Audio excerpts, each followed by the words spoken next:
বাচ্চাদেরকে ঘর থেকে বের করার সময় একটি দোয়া পড়ে ওদেরকে বের করেন, ইনশাআল্লাহ তাআলা সব রকমের ক্ষতি থেকে আল্লাহ বাচ্চাদেরকে হেফাজত করবেন।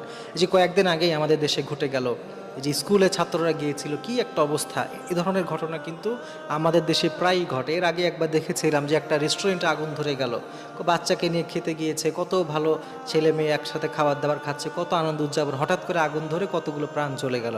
তো এই ধরনের যে বিপদ আপদ আসে, আপনি যদি আপনার বাচ্চাকে এই দোয়াটি পরে ঘর থেকে বের করতে পারেন, কিংবা আপনি নিজেও যখন ঘর থেকে বের হবেন এই দোয়ার আমল করে ঘর থেকে যদি আপনি বের হন, আল্লাহ তাআলা আপনাকে সব রকমের বিপদ আপদ থেকে হেফাজত করবেন ইনশাআল্লাহ। হাদিসের মধ্যে এসেছে এবং বিভিন্ন জায়গায় কিন্তু আমরা এটি পেয়েছি, অনেক আলেমরা এই পরামর্শ দিয়ে থাকেন।